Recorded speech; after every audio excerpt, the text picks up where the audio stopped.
Hey guys, we're back with the notes for 9.2. Today's focus is about graphing those rational functions, but with a focus on asymptotes, intercepts, and domain and range, okay? So the first thing I want you to do is pause the screen, copy what you see, and then we'll talk through the first part. Perfect. All right, so you have three different kinds of asymptotes, and we're going to talk about all of these on this page. You have a vertical asymptote, horizontal asymptote, or a slant asymptote. That literally tells you which direction they're going, okay? Anything that's a vertical asymptote would say x equals something. Anything that's a horizontal asymptote would say y equals something. And anything that's a slant asymptote would be an equation. By equation, I mean like an mx plus b or something similar to that. It wouldn't just be y equals a number, x equals a number, okay? All right. You are not allowed to cross a vertical asymptote. It's forbidden. You cannot touch it, cannot cross it ever, no matter what. However, for a horizontal asymptote or a slant asymptote, it is more about impacting the end behavior than it is an actual block line. So as we move through this unit, you will hear me say your end behavior is approaching the horizontal asymptote. It is okay sometimes if they cross, and you will know that based on those points that you're putting down, okay? All right, let's go to our first option, which is a vertical asymptote.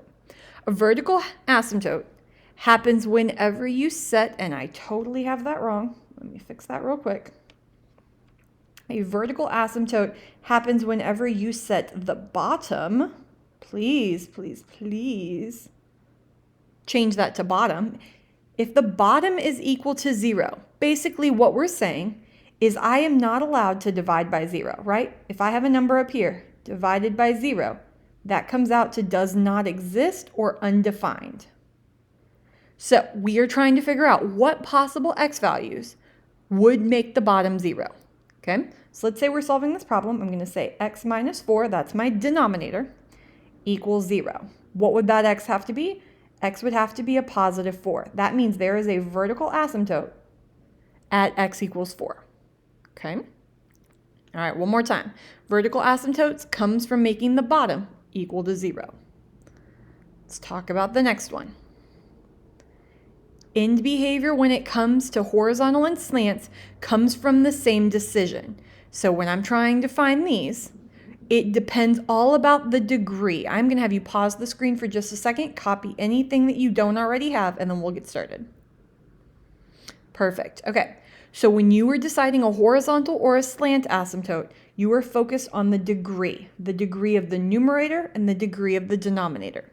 For the first option, option 1, if you are bottom heavy, meaning that your denominator has a larger degree than your numerator, I use BOB, bigger on bottom, okay? If you are bigger on bottom, then you have a horizontal asymptote at y equals 0. And I have teachers who have suggested calling this BOBY, B-O-B-Y equals 0. If your bottom has a larger degree than the top, meaning that the exponent right here, let me make this smaller, the exponent here is bigger than the exponent on this one, which in this case is just a 1, okay? So if you had x to the 4th under an x, or x to the 4th under an x squared, or x to the 4th under an x to the 3rd, something like that. Anywhere where the degree is bigger on bottom, you automatically have a y equals 0 asymptote, okay? So on the way I will write these most of the time is I'll say degree 1 over degree 2, automatically a y equals 0, okay? All right, let's go to option 2. Let's say your degrees are exactly the same. The degree on the top and the degree on the bottom is exactly the same. So in this case, I have exponent of 2, exponent of 2. It would work if I had exponent 3 over exponent 3, or if I had regular x over regular x. What you're going to do is take the leading coefficient, so the number in front of the x with that exponent, over the leading coefficient on the bottom. So on this one, I have degree 2 over degree 2. So my leading coefficients, go back to blue, are 6 and a 3. So my equation would be y equals 6 over 3, which is 2. This problem has a horizontal asymptote at y equals 2. Okay? All right, let's try the next one. Option 3. is what happens if you are top heavy. So I say this is bigger on top. Bigger on top ends up with a slant. So you can think about this like robots, bots, B-O-T-S. If I'm bigger on top, I have a slant asymptote, which means that I need to actually divide them. You can use long division, which is what it says here, or you can use synthetic division, okay? So let me show you on this one. My degree on the top is a 2. My degree on the bottom is a 1. So degree on top is a 2. Degree on bottom is a 1. That means I need to divide. I'm going to take this top equation and I'm going to write it out like my dividend. So 2x squared plus no x's, so 0, minus 4. And I'm going to divide it by x plus 3. Remember that when you move to here, you do the opposite sign because we're checking a negative 3, okay? All right, let me roll through this division real quick. Bring down the 2. Remember, we multiply around, so negative 3 times 2 is a negative 6. Add them together gives me minus 6. Negative 3 times negative 6 is a positive 18. Add that down gives me a 14. Now, the good news is remainder doesn't matter. So I don't give a crap about this. All I care about is this equation. Okay, remember that changes to 2x minus 6 because I use one lower exponent than what I started with, and I started with an x squared. So my equation for my slant asymptote would be y equals 2x minus 6. That's going to help control my end behavior, okay? All right, if you would, pause the screen, copy anything that you missed, and then we're going to move on to the next page. Perfect. All right, next two things that we want to make sure we know how to find are our intercepts. X-intercepts, also known as our zeros, and our y-intercepts. So a 0, or an x-intercept, comes from making the numerator 0. So it comes from making the top equal to 0. If I was going to look at our first example, the only way to make a whole fraction equal to 0 is if this guy equals 0. So you will notice that we will be factoring a ton. If I'm trying to do this one, x squared minus 4 equals 0, we will have it factored from the very beginning. So we'll already have x minus 2, x plus 2. So what are the two ways that would make this equation equal 0? Well, that's if my x was a negative 2 from this guy or a positive 2 from this guy. So I have two zeros. I have a 0 at negative 2, 0 and at positive 2, 0. Okay, that's how we find our x-intercepts.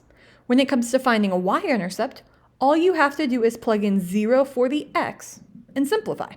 So if I went back to this problem up here, I'm going to put a 0 in for the x's. Put a 0 here, here, and here. Writing this out would say 0 squared minus 4 over 0 squared plus 2 times 0 plus 1. Here's a shortcut. You can just remember that it is always the constant over the constant. So negative 4 over a positive 1 gives me negative 4. So I have a y-intercept at 0 for the x, comma, negative 4. Okay, for that same example that we were looking at. If you need to pause anything, copy it, go ahead. Otherwise, we are moving on to our parent function. Okay, all right, I'm going to write off to the side each time what I'm doing. So my vertical asymptote, remember I'm going to get that by setting the bottom equal to 0.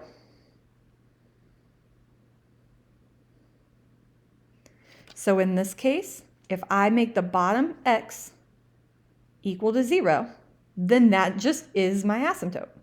Okay, I have a vertical asymptote at x equals 0, not allowed to go past it. For a horizontal asymptote, I am checking degree on the top compared to the degree on the bottom. In this case, I have a degree of 0 over a degree of 1. Remember, if we are bigger on the bottom, then I use y equals 0. So I have an asymptote on y equals 0. Using my x-intercepts, we are going to make the top equal to 0. I physically cannot make 1 equal to 0.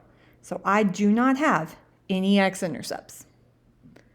Y-intercepts I get by making the x equals 0. Let me write that differently. Let me say plug in 0 for the x. So if I do 1 over 0, that is undefined. So I do not have a y-intercept either, okay? All right, let's go ahead and graph what we know so far. So I have vertical asymptote on x equals 0. We're going to draw him out. I have a horizontal asymptote on y equals 0. Draw him out. Okay, I do not have any place where I touch the x-axis, do not have any place where I touch the y-axis. So we would do a couple quick values. Let me do graphs in black.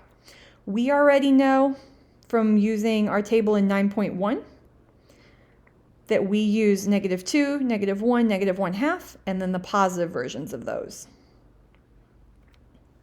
And we end up with -1/2, -1, -2, and +2, 1, +1/2. So I'm going to graph those 3 dots just so we have our pattern.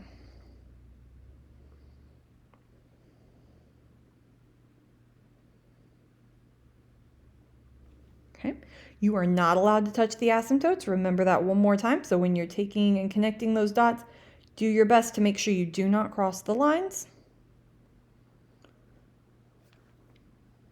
And moving on to domain and range, last one. So domain is all about the x values, which means that you are basically going to get to be all the numbers except whatever is your vertical asymptote. So if I'm writing this one out, I can be everything from -infinity all the way to +infinity, but the problem is I have to skip over that 0. I cannot hit 0, so whatever you put here and here with the union in between basically shows you skipping it, okay? Same thing for the horizontal asymptote. That's going to impact my y values. My y values can be everything from -infinity to infinity. The only issue is I have to skip over where my horizontal asymptote is, which in this case is 0. Since I can't touch it, make sure you're using parentheses and no brackets on these domain and ranges, okay? All right, if you need to pause the screen, copy down what you see, go ahead. Otherwise, we're moving to example 2. All right, same thing. I'm going to fill out all my blanks first, and then we'll talk about graphing. All right, I don't need to factor this problem. Everything about him is already done. So if I start with my vertical asymptote, that is done by making the bottom equal 0. So if I say x plus 1 equals 0, that means I have a vertical asymptote at x equals -1. Horizontal asymptote is based on my degree. So in this case, I have degree 0 over degree 1. If I'm bigger on the bottom, I have Bobbio, y equals 0. X-intercepts come from making the top equal 0. Since I cannot make 2 equal 0, then I do not have any x-intercepts. Y-intercepts come by plugging 0 for the x.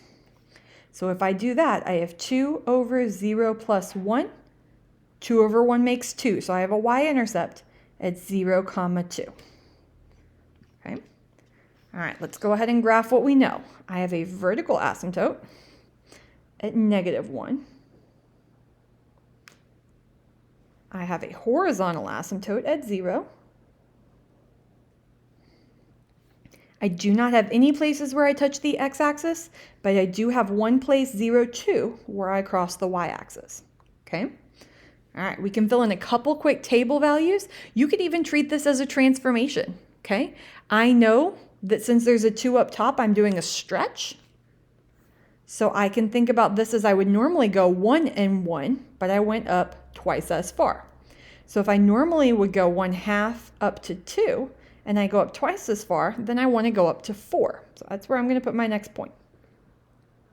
If I normally would go 2 to 1/2, I'm going to go up twice as far, up to 1 whole. And that's enough for me. You might notice already that your pattern is reversed. So if I go this way, I'm going left 1, down 2, left 2, down 1, and left 1/2, down 4. Erase these extra guys. There we go. And we can go ahead and connect our dots. Ooh, I do want to make those black real quick so you know they're not intercepts. There we go. Make sure you are not touching the asymptotes when you connect your graph. And we should have just domain and range left. So remember, domain should be all of the values that you're allowed to use for x, which is everything except the vertical asymptote. So I'm going from -infinity, I'm skipping over that -1, and then going all the way to +infinity. For the y's, I'm everything except my horizontal asymptote. So from negative infinity, skipping over my 0, and then everything all the way to positive infinity. If you need to pause the screen for just a second, copy what you see, go ahead. We're moving on to problem 3. All right, problem 3. Remember I told you, if it ever starts not in fully factored form, then we're going to want to do that first, okay? So I'm going to write this out. X over, we're going to factor this bottom. We know that's going to be a difference of squares, so x minus 2 and x plus 2. Okay, that's going to help me solve my problems very quickly. So vertical asymptote is us taking the bottom and setting it equal to 0. So if I do x minus 2 equals 0 and x minus 2 and x plus 2 equals 0, that means I have 2 vertical asymptotes. I'm going to have one at x equals a negative 2 and another one at x equals a positive 2. There are 2 vertical asymptotes this time. When it comes to a horizontal asymptote, it's all about degree. In this case, I'm degree 1 on top over degree 2 on bottom. If I'm bigger on the bottom, then I have Bobby-O. My y equals 0 is my horizontal asymptote. Okay? To find intercepts, my x-intercepts are anywhere I can make the top equal to 0. Well, in this case, if I said x equals 0, then, well, that's my intercept. So I have 0, 0. My y-intercepts are anywhere that I plug in 0 for the x. So if I write this out, I would say I have 0 over 0 squared minus 4. 0 over negative 4 just gives me a 0. We already know that's the exact same point. Okay? All right, let's graph what we know. I've got 2 vertical asymptotes. So I've got one on negative 2 and one on positive 2. I've got a horizontal one on 0. And the only intercept I know is that I've got 1, 0, 0 here, okay? All right, we are definitely going to want to plug in some table values. Here's what I need you to know. You've been told that you need to have 3 points on both sides of intercepts, right? So we need 3 points here, 3 points here, but I also need you to know that we need 3 points in between the asymptotes also, okay? So if I'm starting in the middle, basically the only ones I don't need to check are at the positive 2 and negative 2, okay? Let me go to black real quick, make a quick table for me. All right, so starting, we know the 0, so we can do negative 1 and positive 1 in the middle, and then we're going to need negative 3, negative 4, negative 5 on the left, positive 3, positive 4, positive 5 on the right. So this is kind of where my asymptotes are, okay? You can plug into either one. I probably am going to plug into this guy just for convenience and speed, okay? So if I did 5, making it a negative, over 25 minus 4. So let me write that down. Negative 5 over 25 minus 4. That's negative 5 over 21. Okay, I'm going to do all my values and then we'll graph them.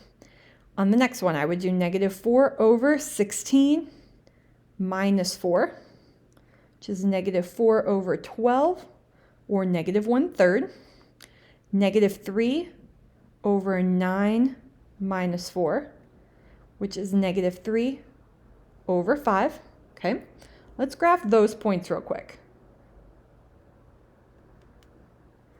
All right, so negative 5 over 21 is super, super tiny. I'm just going to put him really, underneath, sorry.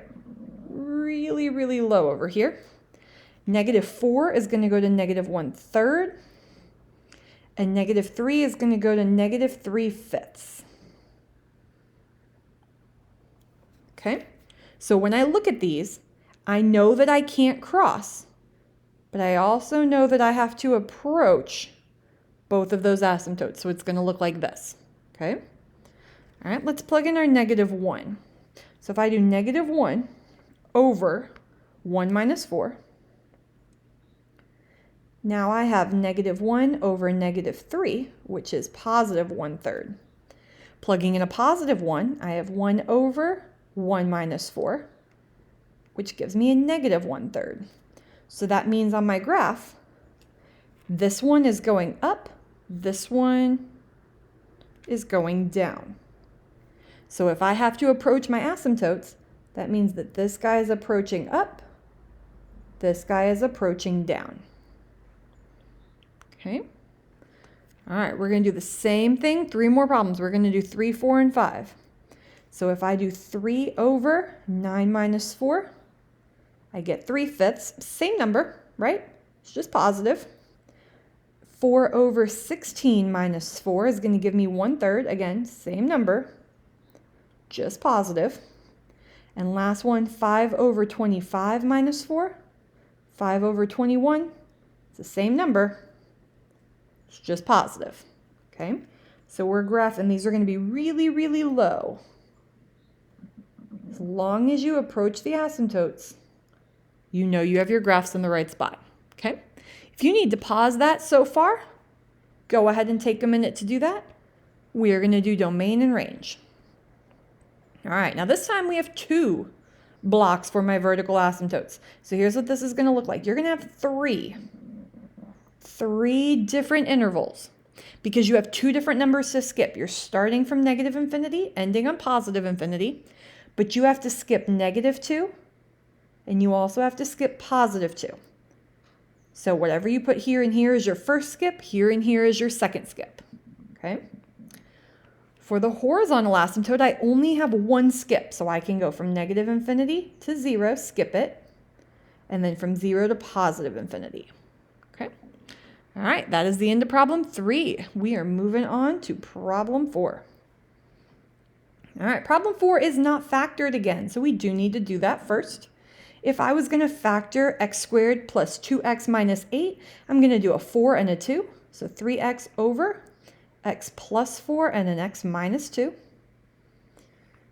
All right, I'm not going to write out what you're doing for these at this point unless you would like to. You are going to set the bottom equal to 0 to find your vertical asymptotes. That means we're using the opposite signs of these. So we have one at -4, and you have another one at a +2. For the horizontal asymptote, you are comparing degrees. We got degree 1 over degree 2. Bobbio makes us use y equals 0. Intercepts, for the top is all about setting the top equal to 0. So if I do 3x equals 0, I still get 0. If I plug in 0 for all of the x's, then I do 3 times 0. 0 squared plus 2 times 0 minus 8. Which is 0 over -8. So again, 0, 0. Okay, that means we have a general gist of where we're looking already for this guy, okay? All right, let's go ahead and graph. Vertical asymptotes on -4 and on +2. Horizontal on 0. And our only intercept is on 0, 0. All right, let's go ahead and find a couple points on here. Looks like we're going to need 3 kind of in the middle. So maybe we do 1 and -1 again in here. And then we need a couple on this side. What do we got? -5, -6 probably.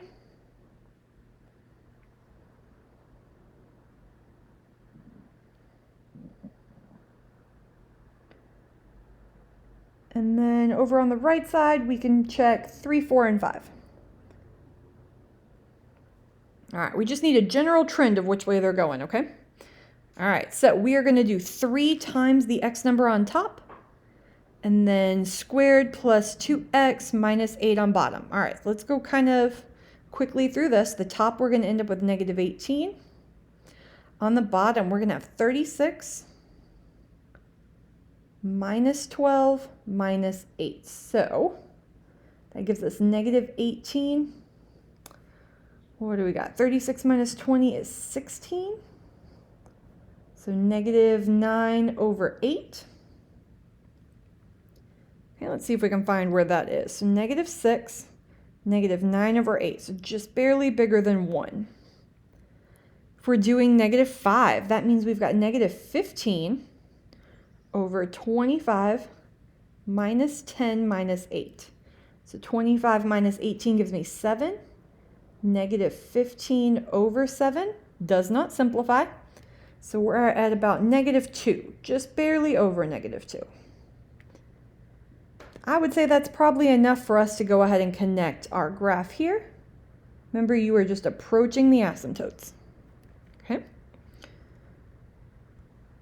All right, let's plug in our -1 and +1, see what we get.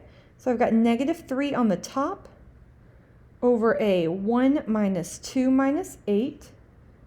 So -9, -3 over -9 gives me a +1/3. So not super high, but we know he's going up now. Let's do the same thing plugging in a +1. All right, we've got 3 over 1 plus 2 minus 8. So 3 minus 8 is a -5. So 3 over 5, and he is negative. Not a big change, but we do know that we are moving down, which means that I know my graph is going to approach the asymptotes like this. Okay? Doesn't really matter specifically where each of those lines go. I'm just worried that you have a basic trend and you know you are approaching the pink lines, okay? Notice we did cross over the horizontal asymptote this time. All right, we may not need 3, 4, and 5. Let's maybe just do 3 and 4. Make sure we have a gist, okay? All right, going back down here. We're going to triple the number on top. So we're going to take 9 over, square it 9, plus double it, minus 8. So 15 minus 8 gives us 7. 9 over 7, just barely bigger than 1. Last one, we're using the 4. So triple it on top, square it, double it, minus 8. So we've got 12 over 16, which is 3/4. Again, just under 1. So we know that our trend is to approach the asymptotes, and we're moving down on this one. Okay. All right, there was a lot going on that one. If you need to pause, copy down anything you need, go for it. We're going to fill in our domain and ranges. So again, with domain, you have 2 asymptotes, which means you need 3 intervals because you are going to have to skip 2 different numbers. Start with -infinity, end on +infinity. My first skip was on -4. My second skip was on a +2. For my horizontal asymptote controlling my y's, I only have 2 intervals because the only number that I'm skipping is 0. So I'm going from -infinity to +infinity, only skipping over 0. Okay? All right, we do have one more problem to get through. I might encourage that you pause this one, try it on your own, and then follow up with the hitting play and seeing what you get. Okay? All right.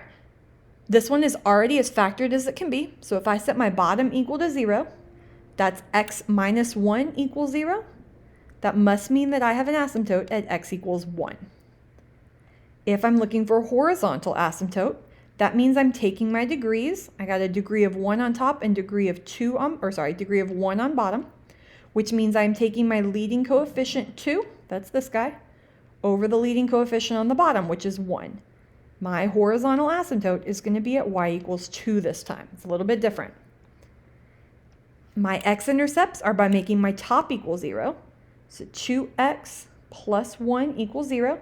If I solve that out, I get a -1/2. So that means at -1/2, comma 0, I have an intercept.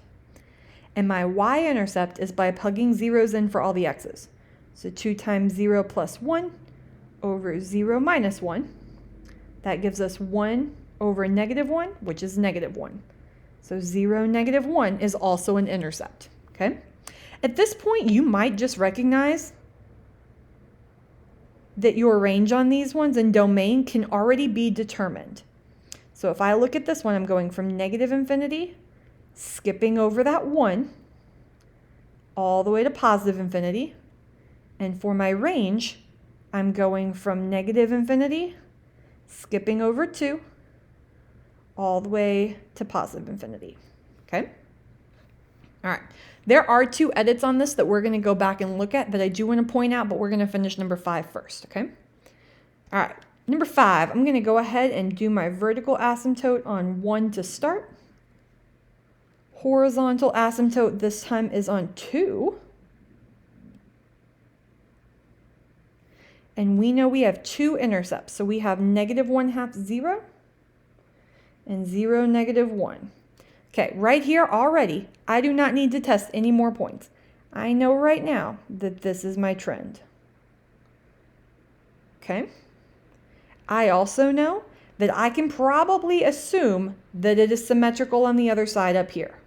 However, just to make sure, we are going to go ahead and plug in 2 values just to make sure we're getting him correct. Okay, so I'm going to plug in 2 and 3 just to make sure I know what I'm getting. All right, so if I plug in a 2, that means we're going to do 2 times 2 is 4 plus 1 over 2 minus 0. That's 5 over 2. We're also going to plug in 3. So 2 times 3 plus 1 is 6 plus 1 over 3 minus 1. Ooh, I think I did that wrong real quick. Sorry about that, guys. This is a 1. So 5 over 1, which is 5.